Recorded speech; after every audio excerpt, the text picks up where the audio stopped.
Então tá bom, tá? Vamos lá então? Vamos começar? Seguinte. Então, como você me pediu, a gente vai falar um pouquinho de revoluções inglesas, tá bom? Bem, aí qualquer coisa que você precisar é só me chamar, tá? Dá uma levantadinha de mão assim, que aí eu sei que eu interrompo e passo pra você. Tá bom? Legal. Então vamos lá. Primeiro, e antes de mais nada, né?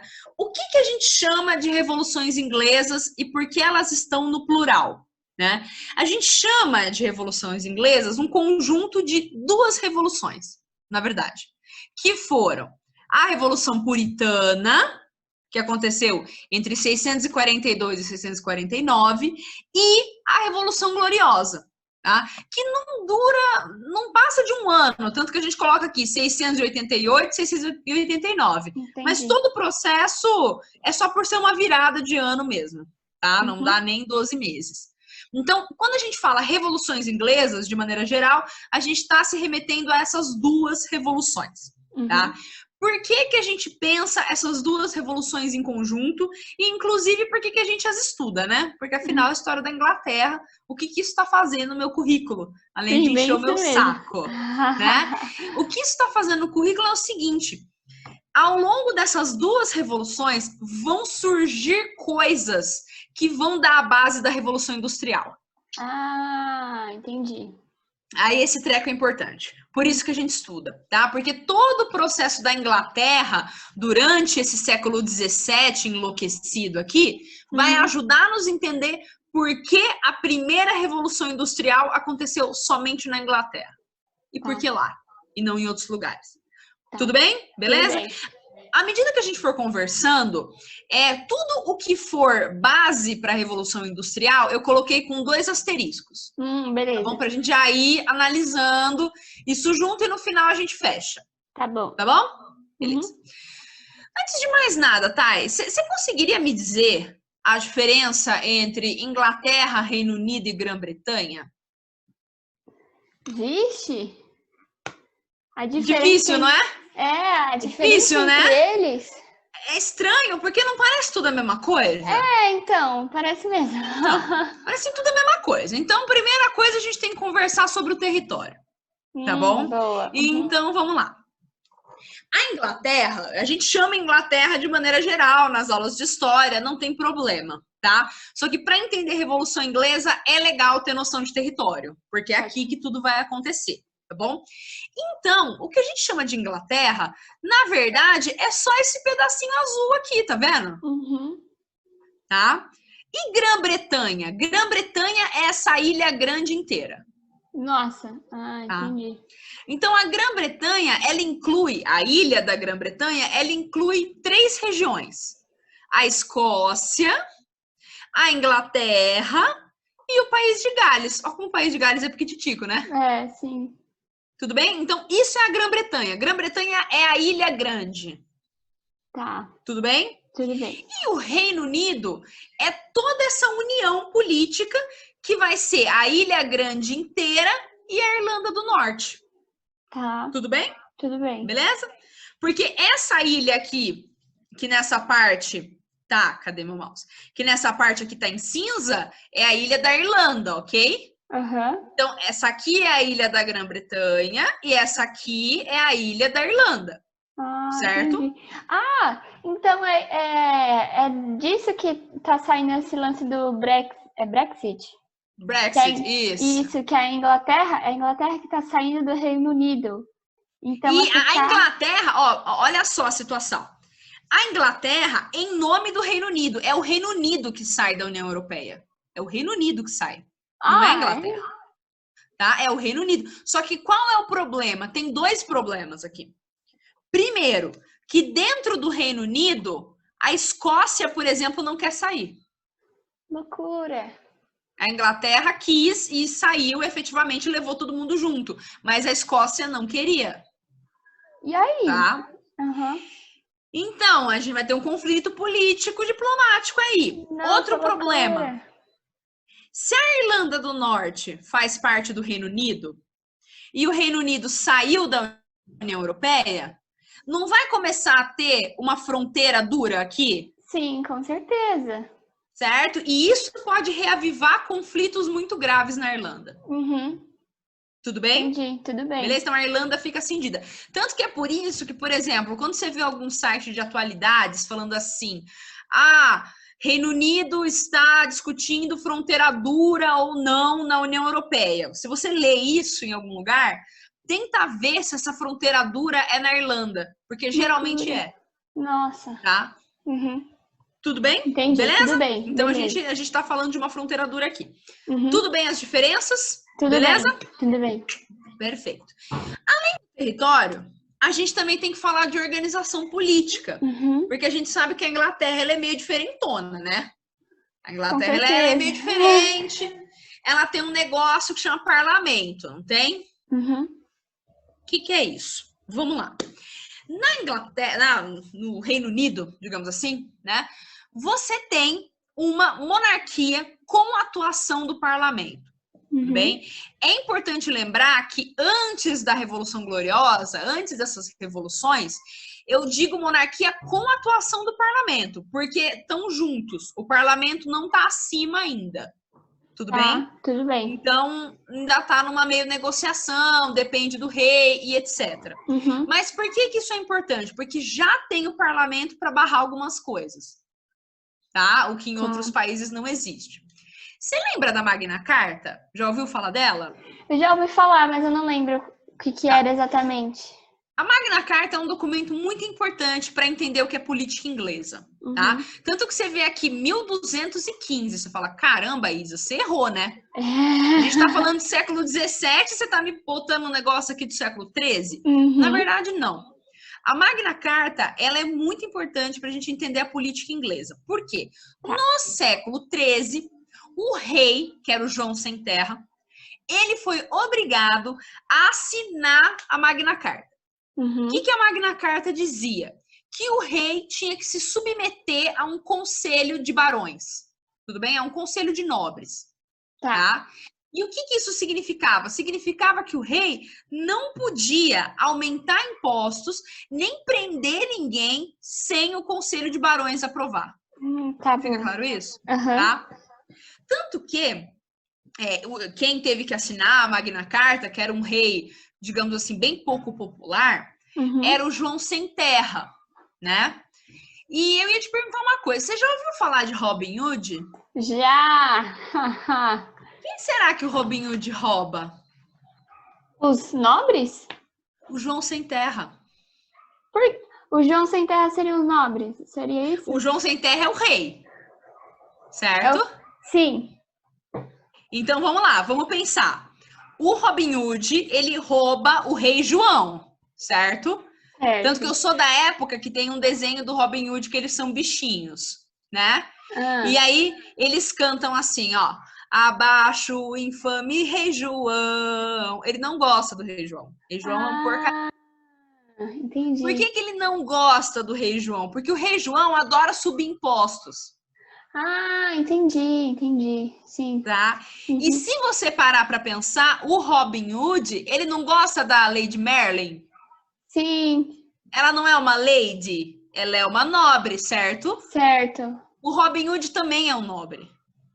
Tá? Entendi. Então, o Robin Hood, ele seria a lenda do Robin Hood é uma representação desses nobres que não gostam do rei João. Curtem ele. Tá bom. Entende? Por isso que ele rouba. Ele rouba porque os impostos são excessivos. É sempre, se você for ver, o Robin Hood, ele sempre ataca aonde os impostos estão. Ele nunca ataca a fazenda de ninguém. Ele não, você entendeu? Por quê? Porque é uma representação desse tipo de história. De uma nobreza revoltada com um rei que aumenta impostos toda hora, que prende opositores a hora que quer. Mas tinha algum motivo pro rei aumentar imposto toda hora ou não? Ele só aumentava porque ele queria? Então, digamos assim que sempre existe um certo motivo. Tá rolando cruzadas, ele quer direcionar dinheiro para isso. O irmão dele tá nas cruzadas, tanto que o irmão do João Sem Terra é o rei Ricardo, que o Robin Hood gosta tanto. Tá? O Robin Hood gosta do rei Ricardo, não gosta do rei João.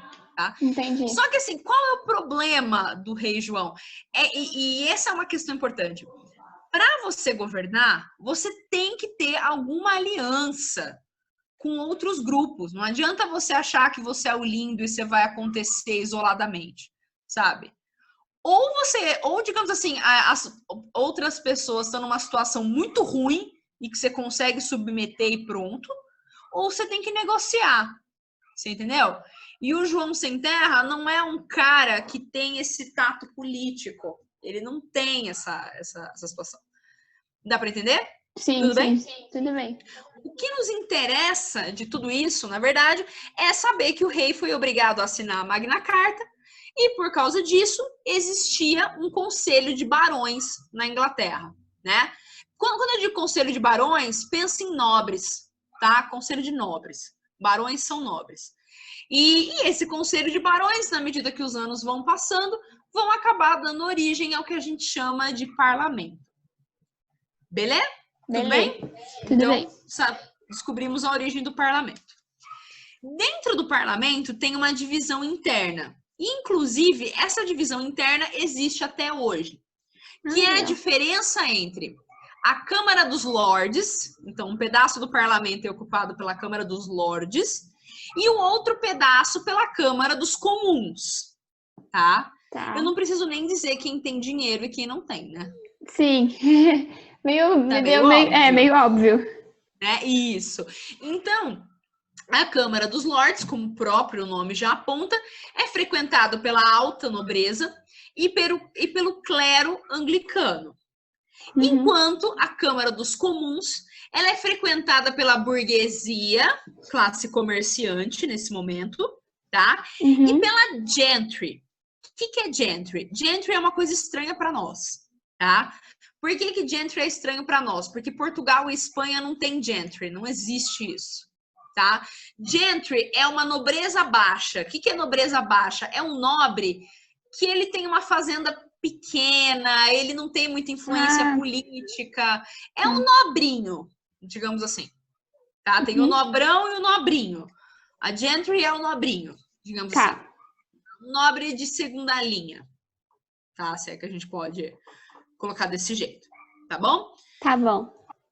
Eu falei aqui que na Câmara dos Lordes a gente tem a alta nobreza e o clero anglicano. Você lembra o que é esse negócio de anglicano? Você lembra o que é isso? Anglicano. Já ouvi falar, mas eu não lembro a definição de anglicano. Não tem problema, porque a gente está aqui para trabalhar isso agora, beleza? Então, vamos lá. O que vai acontecer? Olha só.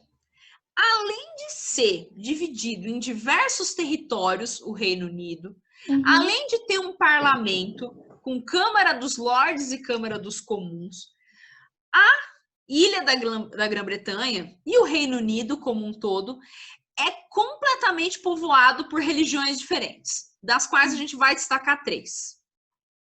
Tá? Você lembra de Reforma Protestante? Sim, lembro. Né? Lembra que o Lutero falou que podia ler e interpretar a Bíblia, e aí cada um foi lendo a Bíblia e interpretando a sua maneira e criando uma religião nova, não é? Sim.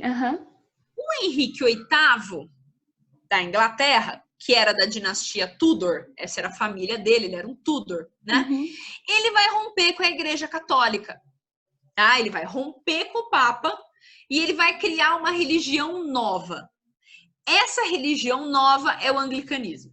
Tá. Aqui, ó. Nova religião sob o comando do rei. Você lembra de uma história que tinha um rei que queria se separar da esposa e que queria ficar com a Ana Bolena e aí ele rompe com o Papa? Você já ouviu falar dessa história? Eu lembro dessa história, é muito novela. É muito novela, porque na verdade o que o Henrique VIII queria quando ele se separou do Papa era pegar as terras da igreja, que a igreja tem terra pra caramba, tá? Conseguir o controle ideológico que a igreja tem para ele, tá? E, inclusive, digamos assim, o controle político, tá?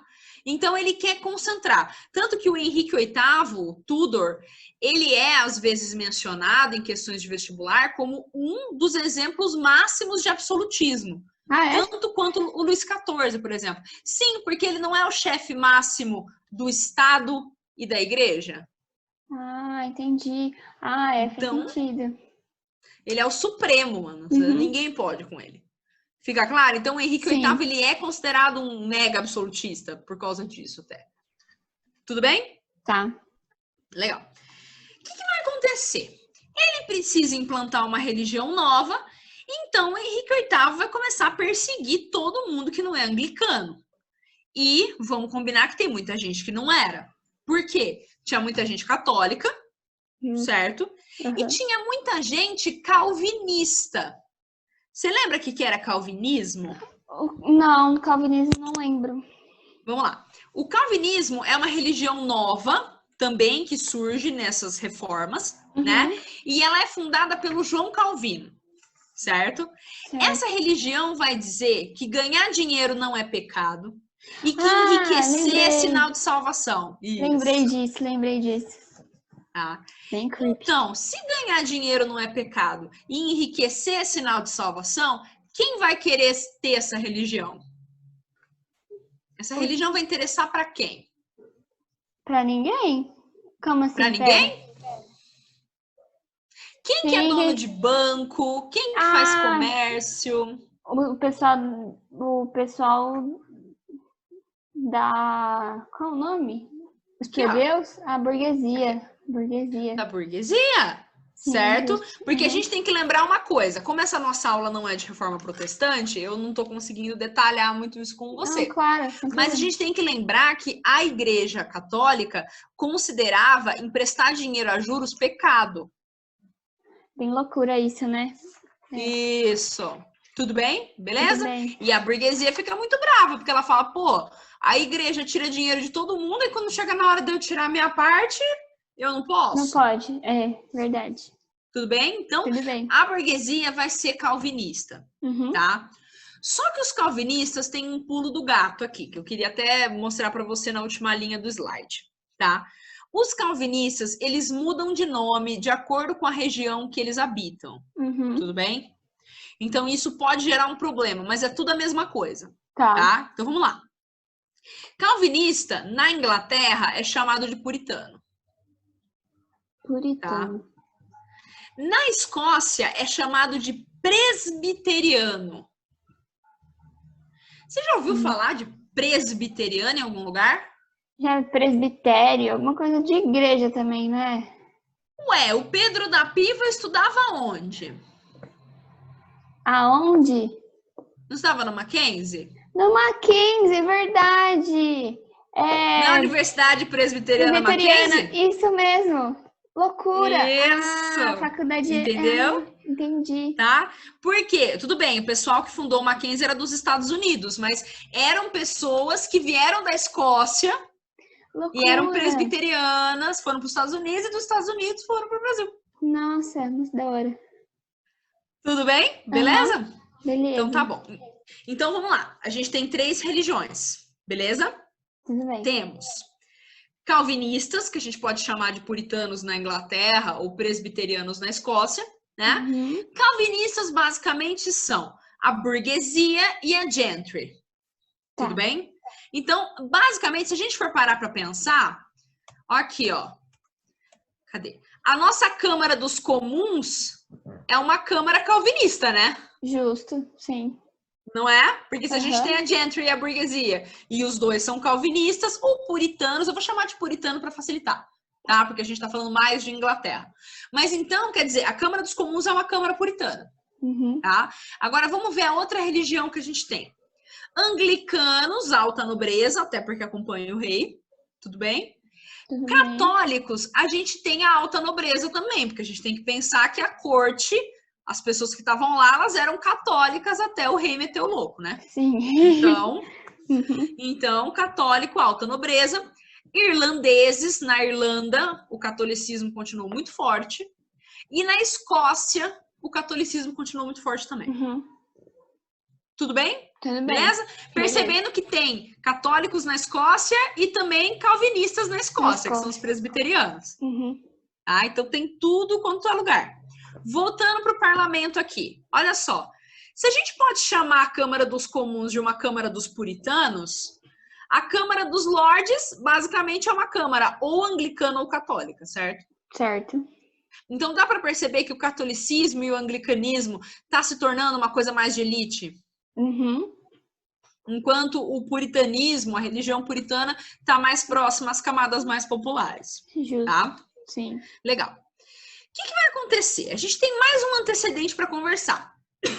A gente tem que falar da Elizabeth I Tudor, né? Ela era filha do Henrique VIII. Uhum. Ela era anglicana. Só que, embora ela fosse anglicana, durante o reinado dela, houve tolerância religiosa. Tudo bem? Então, quer dizer, os puritanos, que era a burguesia, que eram, né, a burguesia, eles não foram perseguidos religiosamente. Então, eles estavam até gostando da rainha. Estavam achando a rainha uma boa, né? O que mais que a Elizabeth I fez que é muito importante? Ela faz investimentos na marinha inglesa, tanto que a gente sabe que até hoje a marinha inglesa é muito forte, né? Ela é considerada na Inglaterra até hoje a rainha dos mares. Uhum. Né? Isso começa com a Elizabeth I. Antes a Inglaterra não era nada a nível naval, tá? Aí você vai me perguntar assim, Isa, se a Inglaterra não era nada, então quem era alguma coisa, né? Quem que comandava, né? Quem era a antiga rainha dos mares? Espanha.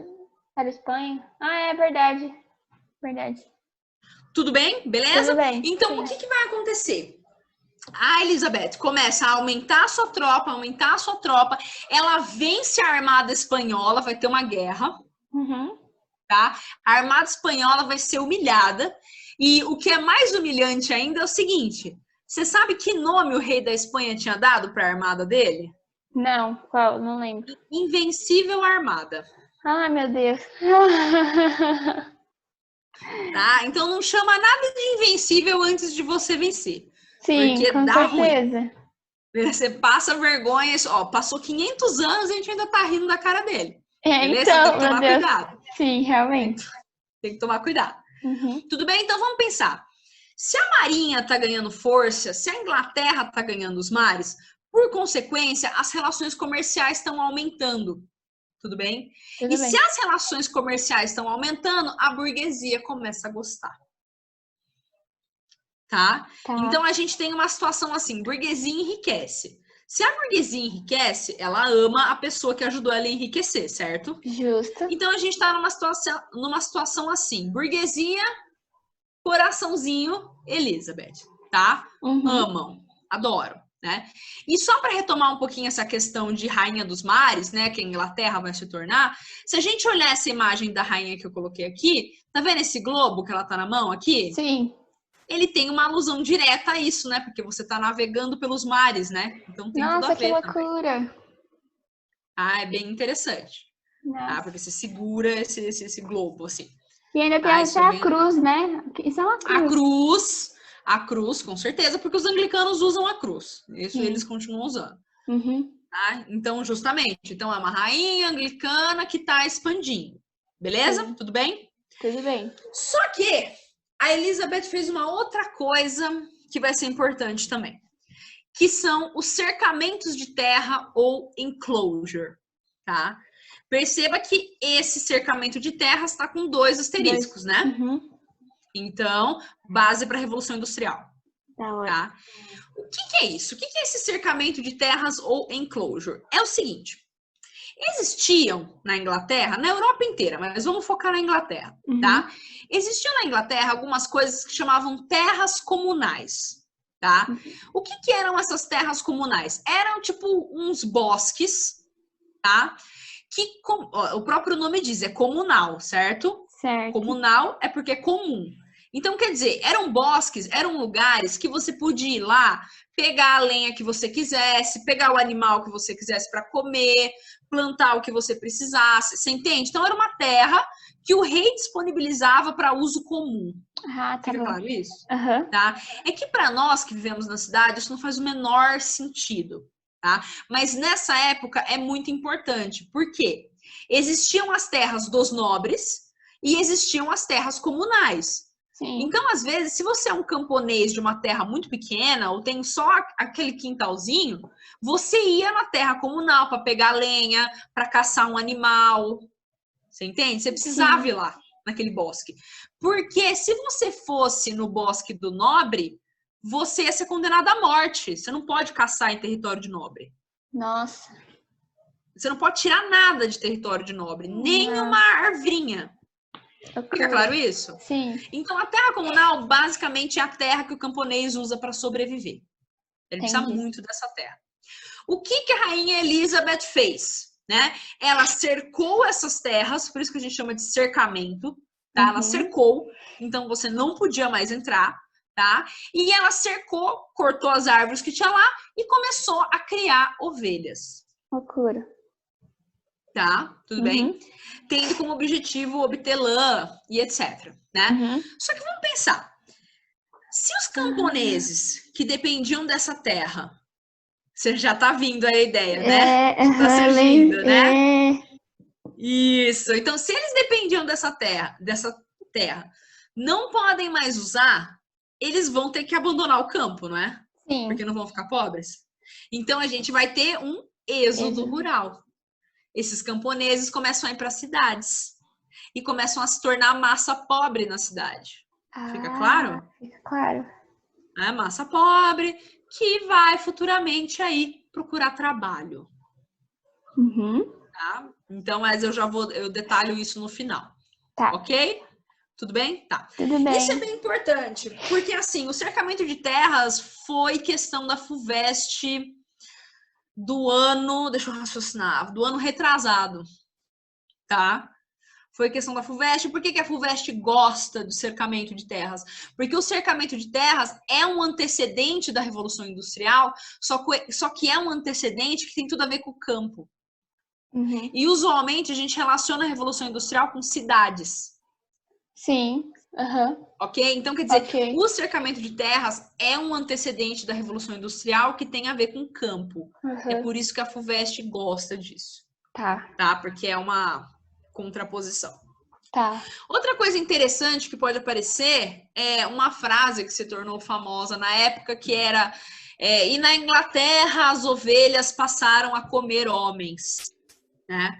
E aí a gente tá lá fazendo vestibular e a gente fica em choque porque a gente fica achando que aconteceu uma mutação genética, ovelhas canibais, o que está acontecendo, socorro.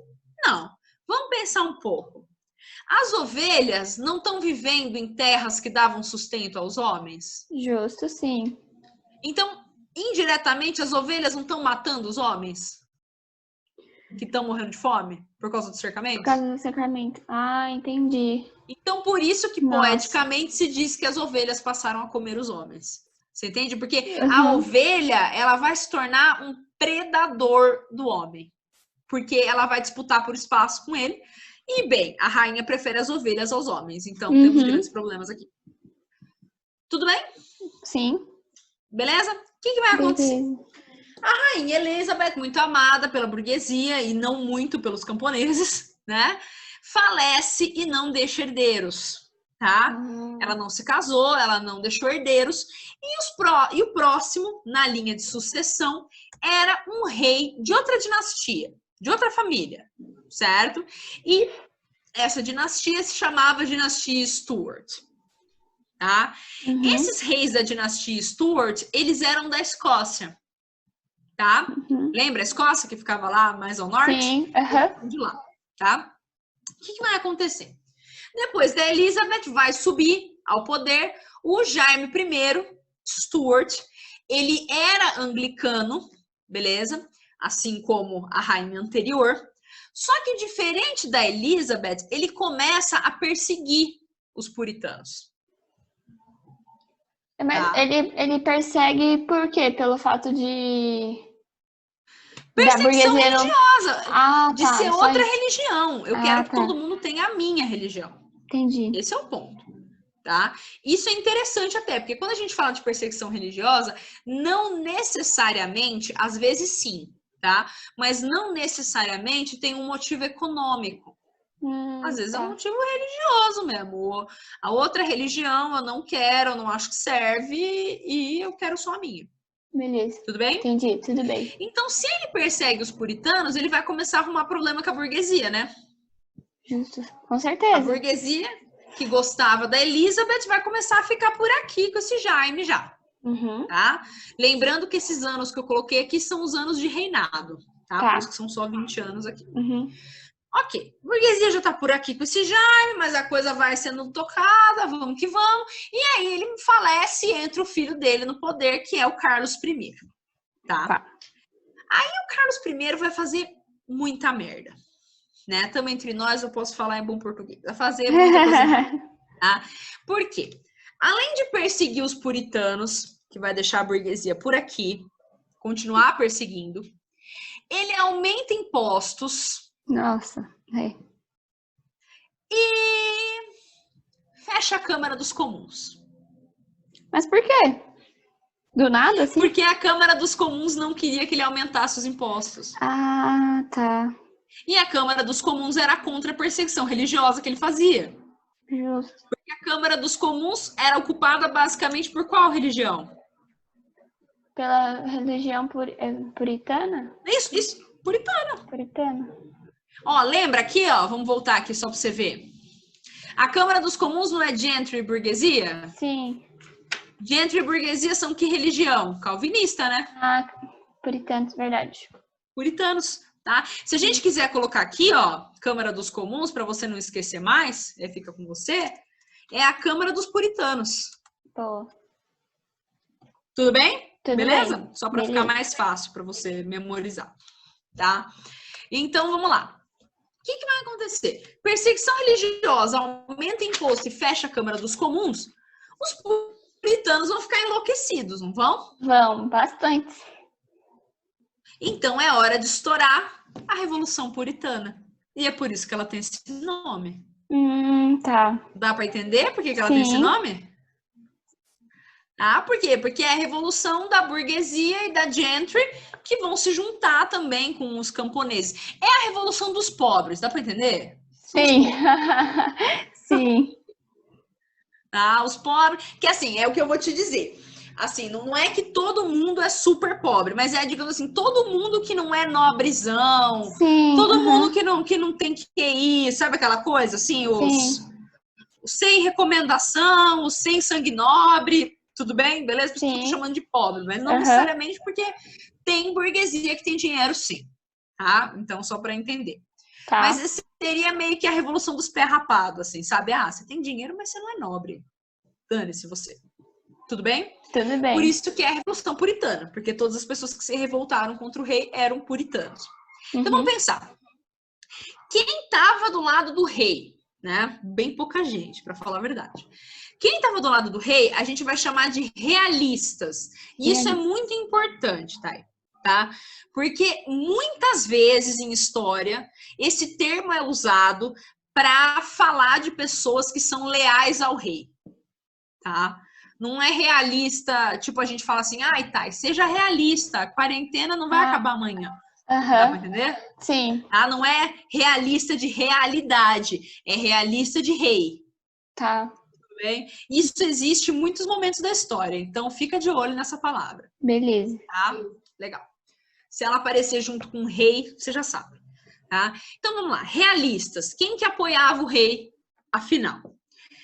Ele mesmo, que era o líder, né? Carlos I. A alta nobreza, o clero anglicano, óbvio. E a Irlanda também apoiou. Isso é importante, tá? A Irlanda também apoiou porque ela temia que, digamos assim, essa revolta puritana acabasse sobrando para ela também. Ah, então, entendi. Apoiou. Entendi. Tá? Ok, então esse é o lado dos realistas, dos que querem o rei. Agora vamos ver o outro lado. O outro lado é o lado do exército, do parlamento, né? Que a gente também pode chamar de, em inglês, se chama de roundheads, ou pode aparecer no seu vestibular como cabeças redondas. Tá? Quem são esses roundheads ou cabeças redondas, né? São esses, entre aspas, pé rapados que eu te expliquei, né? Porque, sabe por que eles eram chamados de roundheads? Era uma coisa preconceituosa. Eles eram os roundheads porque eles não usavam peruca. Nossa. Você entendeu? Uhum. Porque você sabe que antigamente todo mundo usava aquela peruca branquinha com berguetinho aqui, certo? Loucura, sim. Isso. Então eles eram os roundheads porque a cabeça deles é redonda. Porque eles não usam peruca. Nossa. Ok? Tudo bem? Ok, Por isso que é roundheads ou cabeças redondas. Quem é o líder desses cabeças redondas? O Oliver Cromwell. Isso é um nome para gravar. Oliver Cromwell. Ele é muito importante. Tá? Por quê? Né? O Cromwell, ele é um puritano. Ele que vai liderar essa revolução, esse lado oposto, né, ao rei. E do lado dele a gente vai ter a gentry. A gente entende por quê, puritanos. Burguesia, puritanos. Os camponeses, por que os camponeses? Porque eles estão numa miséria imensa, então eles também não curtem o rei, não curtem aumento de imposto. Tudo bem? Uhum. E desses grupos vão começar a aparecer dois grupos que são super radicais e super importantes até para o Cromwell ter a vitória que ele teve. Tá? Esses grupos são os diggers, ou cavadores, e os levelers, ou niveladores. Tá? Então, vamos lá. Vamos pensar, digger ou cavador? Cavador é aquele que cava, não é? Sim. Então, não tem a ver com campo? Não tem a ver com terra? Então, lembra que os cavadores são aqueles que queriam distribuição de terra para cavar. Pensa nisso. Tá bom. Tá? Por isso que são diggers ou cavadores, né? Tá. Então, são isso. São pessoas que querem uma distribuição de terras. Tá? São aqueles camponeses pobres que querem uma divisão de terras. E os levelers, ou niveladores, são os caras que queriam que todo mundo ficasse no mesmo nível. Dá pra entender? Por isso que é nivelador. Tudo? Oi? Mesmo nível de tudo? Tipo. Mesmo nível, financeiro. Eu quero dizer jurídico. Mesmo nível jurídico, igualdade jurídica. Que para essa época já era uma coisa muito avançada, tá? O camponês, ele não era julgado da mesma maneira que o nobre. Isso é muito importante. Se entende que o nobre, ele tem uma nobreza de sangue que tem que ser levada em conta quando ele faz qualquer coisa. Tá. E o camponês, ele tem um sangue vil, de gente estúpida. Ele sempre tá mais perto da estupidez. Fica claro? Então, os niveladores, eles não querem isso. Eles querem que a justiça atue para os dois lados de maneira semelhante.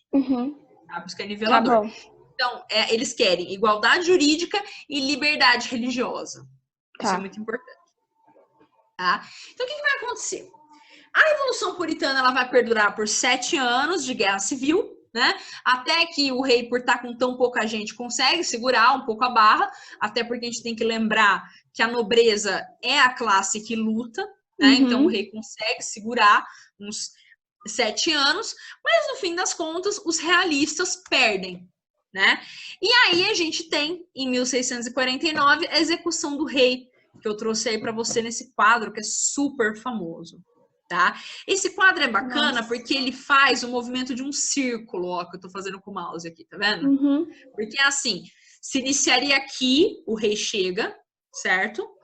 Esse é o rei, cabeça do rei já era, cortaram, beleza? Sim. Aqui tá o carrasco com a cabeça do rei e aqui estão levando ele embora. Beleza? Caraca, e aqui toda aquela coisa, pessoas desmaiam e aquela coisa enlouquecida. Tá? Mas uma coisa que eu queria te chamar a atenção aqui. O rei aqui no miolinho perdeu a cabeça, né? Tanto que o cara tá até expondo aqui, né? Como que cortaram a cabeça do rei? Com esse troço aí que tá na mão dele. Esse machado, né? Uma coisa afiada, um machado, né? Estranho, não tinha guilhotina, né? Isso que eu ia falar, não. Só foi criado na Revolução Francesa? Isso. Tem duas coisas que a guilhotina é importante. Primeira coisa, a guilhotina só foi inventada depois pelo Monsieur Guillotin, que era um médico, que inclusive morreu na guilhotina também. Caraca, olha. E a guilhotina, ela era considerada um instrumento mais humanizado de matar, porque ela mataria de uma vez. Sim. Né? Uma lâmina afiada que mata. Quando você mata a machadada, bem, imagina você dando uma machadada num canto. Você bate aqui, você bate aqui, você bate aqui. Não é na primeira. Sim. Você dá aquela assim, né? Então é aquela coisa meio medieval, assim, meio sangue nos olhos. Muito creepy, com Primeiro, certeza. super creepy, gostei, é isso mesmo. Tá? Primeiro aspecto. Segundo aspecto importante, tá? Existia, e na Inglaterra continua existindo, e isso é uma coisa que a Revolução Francesa rompeu. Olha que interessante. A sociedade, ela era tão dividida entre nobres e não nobres, que eles eram diferentes até na pena de morte. Caraca, nossa. Então, o não nobre, ele era sempre enforcado. Tá? Enforcamento. E o nobre, ele era sempre decapitado com machadada, né? Decapitado. O nobre era decapitado e o pobre era enforcado. Por que essa diferença? Vou comentar brevemente, né? Porque assim, a gente vê nos filmes enforcamento, já parece uma coisa bem bizarra, né? Mas é assim, enforcou, cortou a cena, né? Só que não é assim que acontecia. Quando a pessoa era enforcada e morria, ela ficava uma semana lá, exposta. Caraca. Só depois de uma semana que iam recolher o corpo. E era realmente para expor a pessoa, expor a família da pessoa à vergonha, para as pessoas não poderem enterrar logo depois que morreu, uma série de coisas. Nossa, que triste. Tá? Isso. Então, o enforcamento, ele é visto como uma pena que causa vergonha, que causa exposição. Tá? Então, essa pena era sempre dada aos não nobres. Tá. Os nobres, eles eram decapitados, porque por mais que seja creepy, que a gente falou, é uma coisa aqui e agora. Acabou, separou a cabeça do corpo, falou, tchau, adeus, beijo, até a próxima. Justo. Não tem exposição. E isso, para essa época, é muito importante. Tá? Não ter o seu corpo exposto, não tem. Tá? Então, olha que coisa interessante. Antes da Revolução Francesa, e a Revolução Puritana permite a gente ver isso, existia uma diferença entre a pena de morte de nobres e não nobres. Nossa, até na hora de morrer, nobres e não nobres eram diferentes. Sim. E a Revolução Francesa, ela uniformiza isso. Vai todo mundo para a guilhotina. Do rei ao padeiro, entendeu? É meio isso. Entendi, entendi. Claro, é uma merda matar as pessoas, sou contra matar as pessoas em qualquer situação. Mas essa é uma inovação simbólica. Então, sim. Legal. Então vamos lá. O que vai acontecer?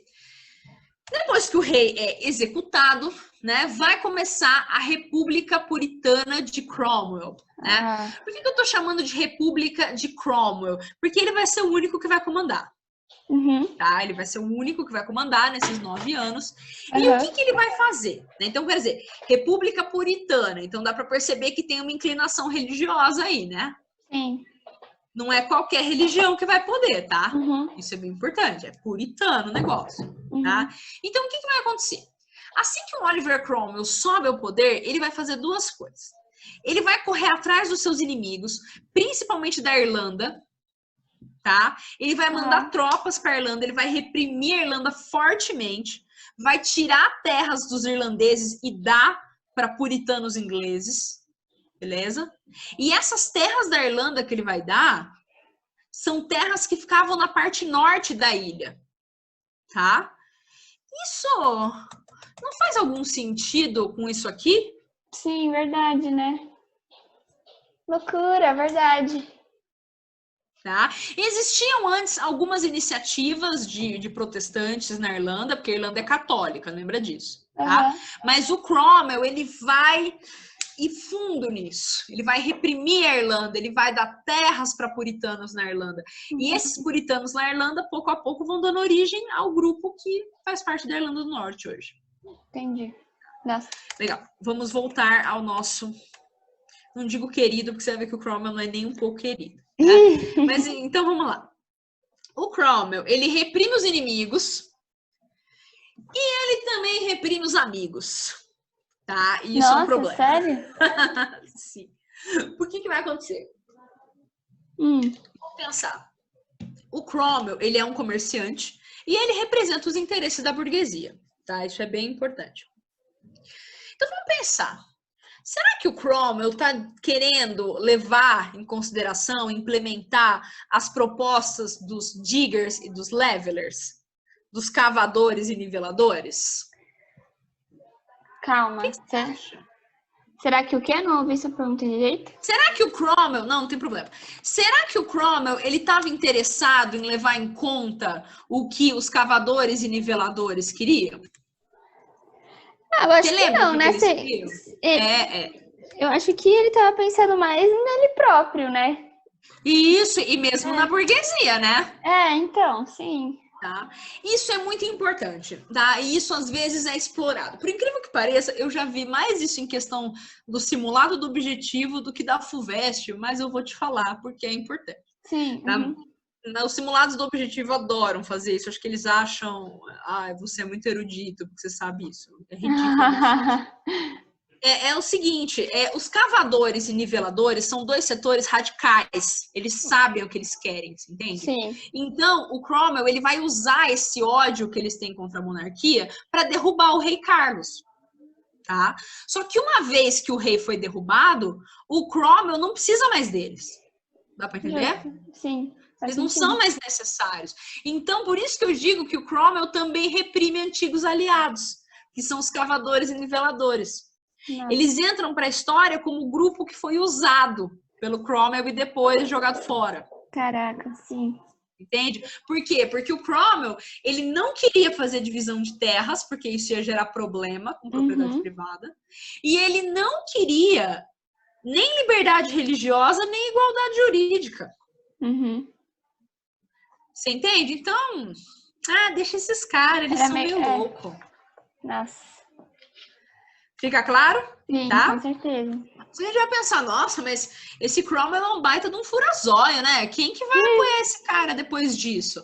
A burguesia. Tá? Por quê? Porque o Cromwell, em 1651, vai fazer uma coisinha muito importante, que são os atos de navegação. Tá? E perceba aqui, alerta de 2 asteriscozinhos. Tá? O que são os atos de navegação? Thay, cercamento de terras e ato de navegação, escreve no teto para quando você estiver deitado você ver, porque é muito importante. Tá? Beleza. O que é isso? E é extremamente simples. Você viu que cercamento de terra é simples também, né? Sim. Cercou, terra comunal, botou ovelha. Tranquilo. Êxodo rural. Beleza. O que é esses atos de navegação? É o seguinte. O Cromwell, ele vai estabelecer que produtos ingleses só podem ser transportados em navios ingleses. Peraí, o que isso significa? Vamos pensar. Às vezes, um comerciante inglês precisava vender um produto, qualquer coisa do tipo, e ele contratava, por exemplo, um navegador holandês, um navegador espanhol, você entende? Contrata alguém aí que está prestando serviço. Principalmente os holandeses, tá? Porque o holandês é muito bom nessas coisas. Tá? O holandês, ele realmente... Tudo que você põe na mão do holandês, nesse momento, ele vende. Então, geralmente, os ingleses contratavam navios da Holanda para levar os seus produtos para outros lugares. Tá? E aí, o que o Cromwell vai fazer? Ele vai dizer que todo produto da Inglaterra tem que ser transportado em navio da Inglaterra. O que isso vai gerar? Vamos pensar. Em vez desse comerciante inglês dar dinheiro para alguém da Holanda, ele vai começar a dar dinheiro para alguém da Inglaterra, não é? Para um outro comerciante da Inglaterra que tem um barco. Então, o que vai começar a acontecer? O dinheiro começa a circular entre a burguesia inglesa. O dinheiro não sai da Inglaterra. Ele circula dentro. Porque um inglês contrata um outro inglês para transportar o produto dele para outro lugar. Por isso. Então é por isso que a Inglaterra do nada, começou a enriquecer. Entendi. Faz sentido. Você percebe que, assim, existe um primeiro enriquecimento com a Isabel, que a gente conversou, com a expansão marítima, mas na época do Cromwell vai dar uma guinada grande. Por causa dos atos de navegação, tá? E aí até coloquei aqui, promove o enriquecimento da burguesia inglesa, acumulação primitiva de capital. O que é a acumulação primitiva de capital? É um conceito do Marx, que a gente usa para falar o seguinte, vamos pensar, não teve Revolução Industrial? Sim. Não teve indústria? Sim. De onde veio o primeiro dinheiro que deu origem à indústria? Esse primeiro dinheiro, digamos assim, a primeira poupança que deu origem a uma indústria, a gente chama de acumulação primitiva de capital. Basicamente, é de onde vem o dinheiro. Tá. Beleza. É o primeiro dinheiro da história que foi acumulado com o objetivo de gerar indústria. O primeiro. Depois já não se usa esse conceito. Entendi. Tá bom? Tá. Então, quer dizer, Cromwell reprime Irlanda, cavadores e niveladores, faz os atos de navegação, que são muito importantes, né, que acabam enriquecendo a burguesia inglesa, que vai investir na indústria lá na frente. Ele também vai criar a comunidade britânica, Commonwealth, que é a base do que a gente chama de Reino Unido. Tá. Então ele vai juntar essa comunidade. A Commonwealth, atualmente, ela agrega mais países, tá? Então, ela agrega também a Austrália, ela agrega a Nova Zelândia, o Canadá. Eu acho que os Estados Unidos não, por uma questão de independência. Mas a Commonwealth, ela é bem ampla, hoje em dia, a comunidade britânica. Tá bom. Mas ele é o primeiro a fundar esse conceito, no qual ele vai juntar Inglaterra, Escócia, País de Gales e Irlanda pela força. Isso é muito importante. Pela força? Pela força. A Irlanda não queria se juntar à comunidade britânica. Tá? Tanto que a Irlanda só vai ser independente da comunidade britânica na década de 1940. Nossa. Olha, quantos anos depois. Tudo bem? E Irlanda, tirando aquele pedacinho do norte. Mas isso é outra história. Tá bom? Tá bom. Beleza. O que vai acontecer? Você pode me falar o seguinte, nossa, Isa, mas esse Cromwell, ele parece ser bem autoritário, né? Porque ele reprimiu gente, botou a Irlanda à força, né, na comunidade britânica. Sim. Quer sim, quer não, ato de navegação a gente pode chamar de monopólio, não é? Não é monopólio? Só em inglês? Pode, né? Então, você pode falar, nossa, mas ele tem todas as características de ditador. E eu vou te dizer que ele era mesmo. Tá? Tanto que em 1653, ele se autoproclamou o Lorde Protetor da República. E, historicamente, quando alguém fala que vai te proteger, corre. Tá? Corre. A gente só quer te proteger. Vaza ou derruba, porque vai dar ruim. Ninguém nunca quer te proteger, as pessoas querem te controlar. Tá? Isso é bem importante.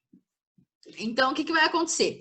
Ele se autoproclama ditador, né? Tanto que eu até coloquei essa... Deixa eu te arrastar para cá, consegui ver? Eu até coloquei essa imagem aqui, tá vendo? Que era uma das imagens que colocava ele como Lorde Protetor da República. Porque olha como ele tá grande aqui, né? Poderoso. Pombinha aqui do Espírito Santo, né? Nossa, sim. Bibliazinha na mão. Tá vendo? Tá pisando, tipo, na nobreza, no rei. Sabe assim? Entendi. Então, isso aqui... E tem até um sol nele, fazendo um ó, né? Assim, é verdade. Então é bem para enaltecer a imagem dele mesmo como Lorde Protetor da República e etc. O que vai acontecer? O Cromwell, ele queria que esse cargo dele de Lorde Protetor fosse um cargo hereditário, né? Como se fosse um rei mesmo, tá? Que coisa estranha. É uma república, mas tem um Lorde Protetor e era para esse cargo ser hereditário. Super esquisito, tá? Aí a burguesia falou, né, vamos ver, né? E aí o que aconteceu? Em 1658, Cromwell morre e o filho dele deseja assumir o governo, né? Aí a burguesia vai falar, ai não, peão, aí também não. Não, fica sendo esse negócio hereditário aí. Se for para ficar tendo você, a gente tem o rei, que pelo menos ele já é rei mesmo, e pronto.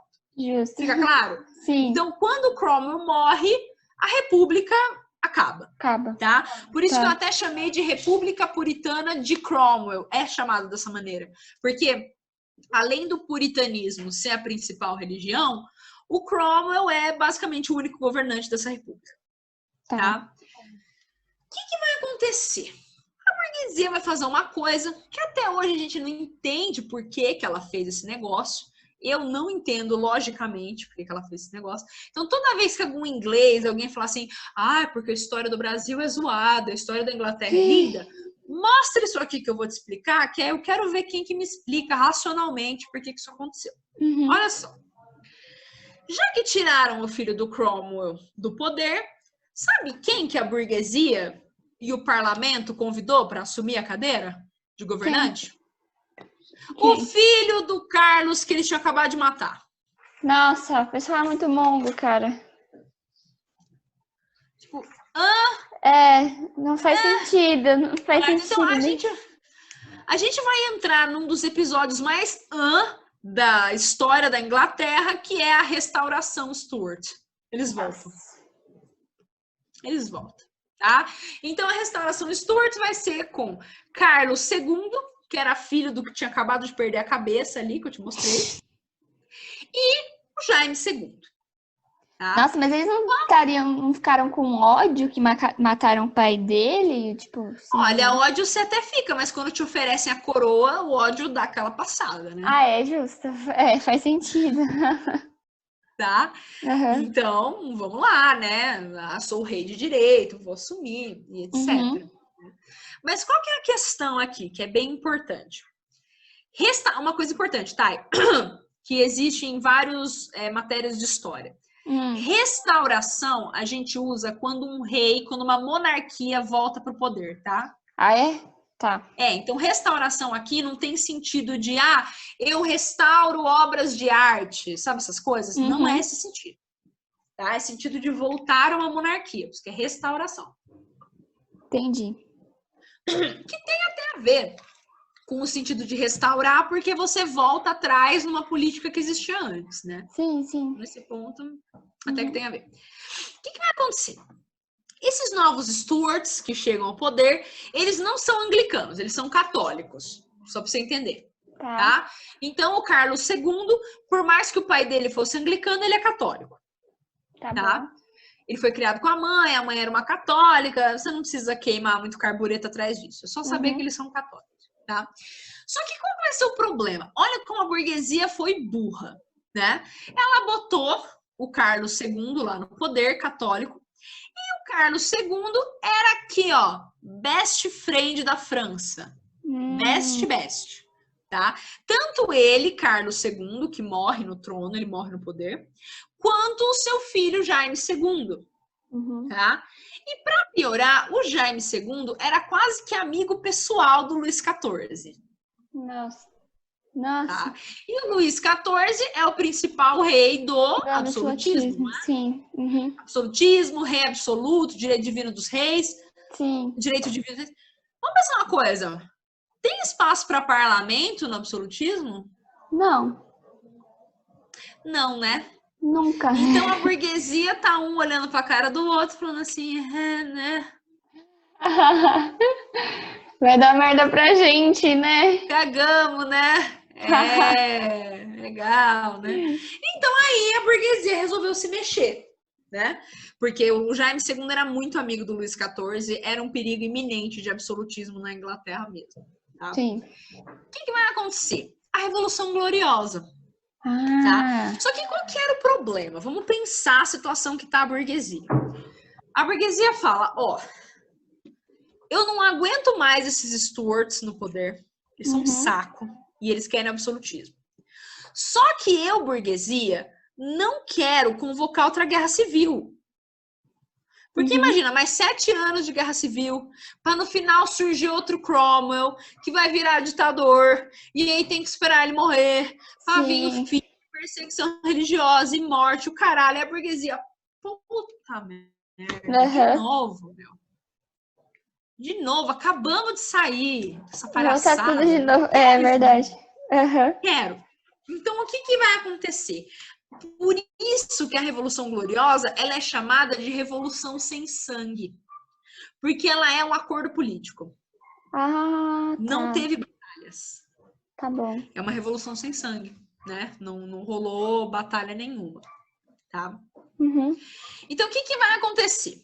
A burguesia vai chamar o genro do Jaime II, desse feio aqui, né? Vai chamar o genro dele, que é o Guilherme de Orange, esse tiozinho aqui tem cara de X9. É verdade. Aí vai chamar, porque o genro adora fazer alguma coisa para danar o sogro, né? Então eles já falaram, oba, esse é o candidato ideal. E o Guilherme de Orange também era puritano, isso é importante, tá? Então o que vai acontecer? Vou chamar o Guilherme de Orange, que é esse aqui. E Aham. fala aí, Guilherme, você tá afim de ser rei? Quer ser rei hoje? Eita. Aí ele vai falar assim, pô, com certeza. E aí a pergunta vai ser, o que eu tenho que fazer? O que eu tenho que fazer? Aí a burguesia vai dizer, seguinte, você vai ter que se submeter ao parlamento e assinar esse documento aqui que eu vou te dar.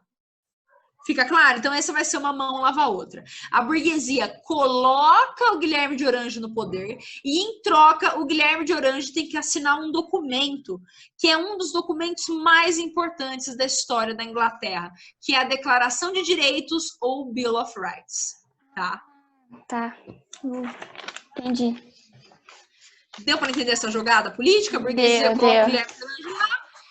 Ele, em troca, assina o Bill of Rights, ou Declaração de Direitos. Uhum. O que a Declaração de Direitos estabelece? Estabelece uma das coisas que a gente sabe até hoje na Inglaterra. A gente não fala que na Inglaterra a rainha reina, mas não governa? Sim. Né? Por que isso existe? Por causa da Declaração de Direitos. Ah, loucura. Tá? Então, a Declaração de Direitos vai estabelecer que o rei está submisso ao parlamento. Agora, não é, tem rei, tem parlamento e eles dialogam. Não, o rei está abaixo. O rei é um mero espectador. Uhum. Tá? Ele não faz nada. O parlamento faz tudo. Tá? Por quê? Pode falar. Porque até hoje essa linhagem do rei lá da rainha da Inglaterra e tudo mais, eles têm muita grana. Ah, boa pergunta. Eles têm muita grana porque eles têm muito imóvel. Isso é muito importante. Ah, entendi. Muito, muito imóvel, tá? Sério? E não são só eles, é toda a nobreza inglesa. Por isso que um dos aluguéis mais caros da Europa está em Londres. Tem uma especulação imobiliária fodida. Caraca. Tem muita gente que vive anos em, às vezes, apartamentos que não são propriedade da pessoa, são concessão. Caraca. Porque o seu apartamento está na terra da rainha, uma coisa assim. Primeiro aspecto, tá? Existe até alguns impostos, mas muito pouco. É muito mais em propriedade privada que eles têm mesmo. Sim. A monarquia ela é muito rica. O que é diferente, por exemplo, estou falando da atualidade, tá? O que é diferente, por exemplo, da monarquia espanhola. Monarquia espanhola, o rei da Espanha não tem grana. Então, ele precisa de dinheiro público para viver. E é por isso que muitos espanhóis querem o fim da monarquia, porque eles sustentam o rei. Caraca. Nossa. Isso é muito importante para fazer um desdobramento crítico para o Brasil, porque você sabe que a gente tem um movimento monarquista, que ainda existe. Uhum. Né? Por que o Orleans e Bragança está tão interessado em virar rei? Porque quando ele vira rei, o nosso imposto começa a sustentar ele. Caraca, sim. Faz sentido. Tá? É muito básico. Uhum. E aí, óbvio que ele vai se dizer como um mediador supremo, que não vai se envolver em política. Mas a grande pergunta é, se você não vai se envolver em política, por que você vai entrar na política? Verdade. Qual é a lógica, né? Para eu te sustentar? Então. Você entende? Então, assim, a monarquia inglesa, ela se mantém no poder porque ela razoavelmente custa pouco para os cofres públicos, primeira coisa. Segunda coisa, atualmente ela atrai turismo. Tá? E opinião pública. Então, ela é útil economicamente para a Inglaterra também. Loucura. Tá? Faz sentido, tá bom. Por isso que a gente consegue entender porque a monarquia é tão popular na Inglaterra e tão pouco popular na Espanha. Tá. Então, para fazer essa comparação. Monarquias ricas, monarquias pobres. Famílias reais ricas e famílias reais pobres. Então, pra você ter noção, só para finalizar, que a gente está em atualidades, mas eu acho que vale a pena falar. Claro. Mas, acho que foi... Quando foi? 2000, não faz tanto tempo, acho que foi 2018. Eu vou olhar a data, depois eu te mando, tá bom? O rei da Espanha, ele teve que renunciar, o antigo rei, não é o que tá agora. Porque a Espanha estava numa crise econômica fodida e ele foi para a África caçar. Tá zoando, meu Deus do céu. Isso gerou uma instabilidade política na Espanha tão grande, mas tão grande. Como assim? Com o dinheiro do espanhol, você entende? Então, assim, Gente. ou ele renunciava, ou a monarquia ia acabar na Espanha. Assim, então, ele resolveu renunciar e tal, né? Mas essa é a situação. Beleza? Beleza. Tá, então, vamos lá. O que são esses Bill of Rights ou Declaração de Direitos? Né? Eles estabelecem 4 coisas muito importantes e fundamentais, tá? Primeiro, rei submisso ao parlamento, monarquia parlamentar, né, de fato. Tá. Segundo, liberdade de culto. Não vai ter mais essa graça de puritano matar católico, católico matar puritano, anglicano matar todo mundo. Tá? Não tem mais essa graça. Liberdade individual, tá? E essa liberdade individual tem tudo a ver com o direito à propriedade privada. Isso é muito importante, tá? Porque é um conceito de liberdade misturado com propriedade privada, que tem um pouco a ver com Locke, tá? Mais Locke que Adam Smith aqui. Isso é bem importante. Quarto aspecto essencial para hoje em dia, habeas corpus, direito sobre o corpo, tá? O que significa isso? Vamos pensar. Pois, você está falando muita coisa, está difícil de eu gravar. Eu costumo falar para vocês gravarem esses itens da Declaração de Direito com base em todas as cagadas que o Cromwell fez e que aconteceram no passado. Eles estão querendo resolver todas as cagadas. Primeiro, se vier um rei louco, o que a gente faz? Tá submisso ao parlamento, tá sob controle. Então, legal. Né? Putz, mas e se uma religião começar a perseguir a outra? Não tem mais essa, liberdade de culto. Todo mundo pode fazer o que quiser, não tem mais perseguição religiosa. Putz, mas e se vier um ditador? Liberdade individual, tá? Ele não pode tirar a minha propriedade, que nem, por exemplo, aconteceu na Irlanda. Sim. Tá? E habeas corpus. E agora eu vou explicar o que é habeas corpus, tá? Habeas corpus é o direito sobre o corpo. O que significa isso? É a primeira vez na história do mundo que se faz uma lei que diz que o Estado não pode te matar. Caraca. O Estado não tem direito sobre o seu corpo. Não é que ele não pode matar. Ele não tem direito sobre o seu corpo.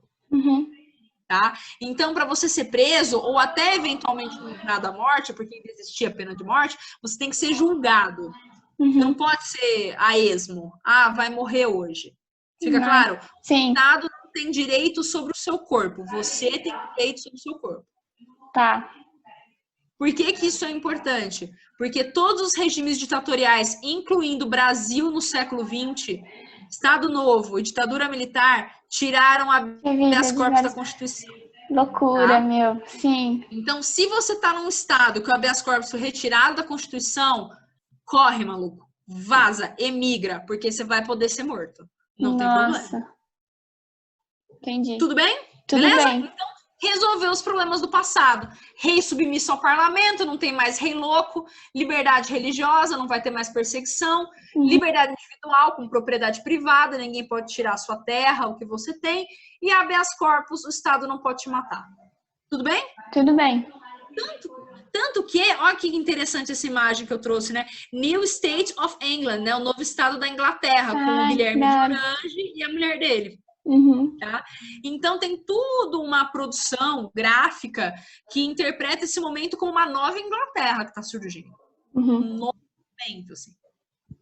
Tudo completamente novo. Entendi. Beleza? Tudo bem? Tudo bem. Você reparou que o Bill of Rights está com nossos dois coisinhas? Por que o Bill of Rights vai ser importante? Porque ele vai dar estabilidade política. Tá. E ele vai consolidar a burguesia no poder, não é? Justo. Porque agora é o parlamento que manda e o parlamento basicamente é a burguesia. Beleza? Então, juntando tudo isso para a gente ver as consequências dessas revoluções industriais na economia e na história, a gente junta tudo na primeira revolução industrial. Loucura. Né?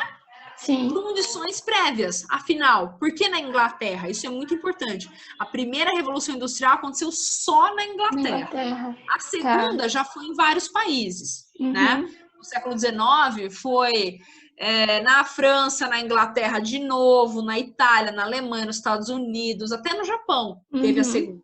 Né? Mas a primeira foi só na Inglaterra. E aí a gente pode se perguntar por quê, né?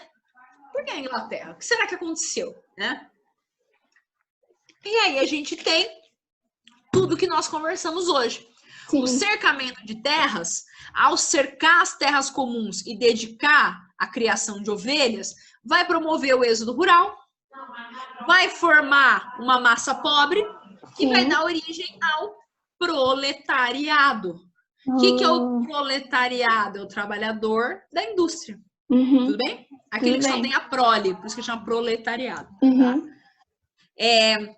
Então, vamos lá. O cercamento de terras promove o êxodo rural, formação do proletariado, e a própria criação de ovelhas amplia a oferta de lã. E é importante lembrar que a primeira revolução industrial, ela não originou vários tipos de indústrias, ela originou só um tipo, têxtil. Só indústria têxtil. Tá? Aliás, já que você está anotando aí, 3 coisas características da primeira revolução industrial, que eu não coloquei aqui porque não era o tema da aula, mas você pode botar. Tá? Primeira revolução industrial só aconteceu na Inglaterra. Tá? Indústria têxtil e máquina a vapor, queima de carvão. Máquina a vapor. Tá? Essas são as 3 masters características da primeira revolução industrial. Beleza. Legal. Então, cercamento de terras, atos de navegação também foram importantes, porque a burguesia inglesa acumula capital, acumula um dinheiro que vai ser investido nas indústrias, tá? E o Bill of Rights, os Bills of Rights também vão ser importantes, porque a burguesia vai adquirir o controle nessa monarquia parlamentar e também a gente vai ter um contexto de maior estabilidade política. Boa. Legal. Tá. Beleza? Beleza. Era isso, Thay. Era isso que eu tinha pra te contar. Adorei, Isa. Muito Era bom. só tudo isso. Que bom. Nossa, mas já ajudou bastante, meu.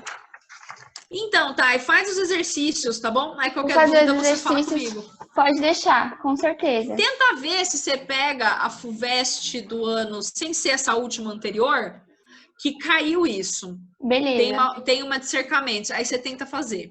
Tá bom, combinado. Tá bom. Muito então, obrigada, tá bom, viu? É isso aí, eu que agradeço. Tchau, tchau. Beijo, eu vou te mandar por WhatsApp, tá? Sim, por favor, por favor. Tá bom, tá. Beijos, até mais. Beijo, tchau, tchau. Tchau.